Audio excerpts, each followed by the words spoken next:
રાજ્યની બધી જ મહિલાઓ વતી મેં જોયું છે, મને અનેક લોકોએ ફોન કર્યો હતો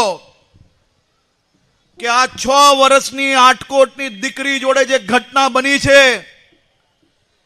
પોલીસે મજબૂતાઈથી કામ કર્યું, ગોળી મારી, એ બધું બરાબર છે, પણ આને તો ઝડપથી સજા થવી જ જોઈએ. સરકાર આ કેસને પેપરોમાં આવતું બંધ થાય ને ભૂલી ના જાય, તેની જવાબદારી તમારી છે. મારી અનેક માતાઓનો મારી ઉપર ફોન આવ્યો હતો. એ બધી જ માતાઓને આજે કહેવા માંગુ છું કે તમે જે જવાબદારી આપી હતી એ માત્ર 40 દિવસમાં પૂર્ણ કરવામાં આવી છે. એ દીકરીના ઘરમાંથી હજી શોક પૂરો ના થાય ને તે પહેલા એ દીકરીના ઘરમાં ન્યાય અપાવવાનું કામ એ આ ભૂપેન્દ્રભાઈ પટેલની સરકાર દ્વારા કરવામાં આવ્યું. અને આ તલવાર જ્યારે હાથમાં આપીને તો એ તલવાર લઈને કેમ નીકળાય ને, એ કામગીરી કરવા માટે જ હું ગુજરાતની અંદર ગૃહમંત્રી તરીકે કામ કરું છું. આજે વહેલી સવારે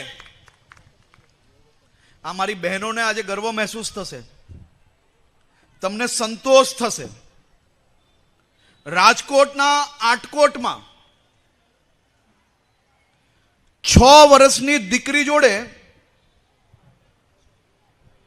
દુષ્કર્મનું ઘટના બને છે અને ગુનેગાર જ્યારે પોલીસથી ભાગવા અને હુમલો કરવાની કોશિશ કરે તો પોલીસ દ્વારા એની ઉપર પગ પર ફાયરિંગ કરવામાં આવે અને માત્ર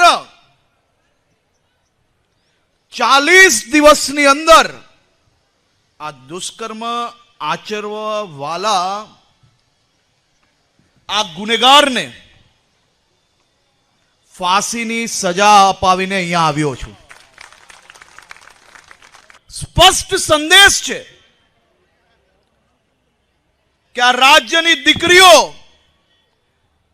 આ રાજ્યની મહિલાઓ સામે ખોટી નજર ઉઠાવી, જો મહિલાઓ પર હાથ ભૂલથી બી લાગી ગયો તો એના જીવનનો અંત લાવવાની જવાબદારી એ આ રાજ્યની પોલીસની છે. અને આ રાજ્યની પોલીસ એ દિશામાં કામગીરી કરે છે. આ મારી અનેક માતાઓ અહીંયા બેઠી છે અને આ સ્થળ તો હું એવું માનું છું કે દીકરીઓની સામે ઘટના બની હોય ને ન્યાય અપાવવાનું હોય ને ન્યાય અપાવ્યું હોય તો આ સ્થળ પોલીસ, ન્યાયતંત્ર અને વકીલોને અભિનંદન આપવા માટેનું સૌથી મોટું સ્થળ છે.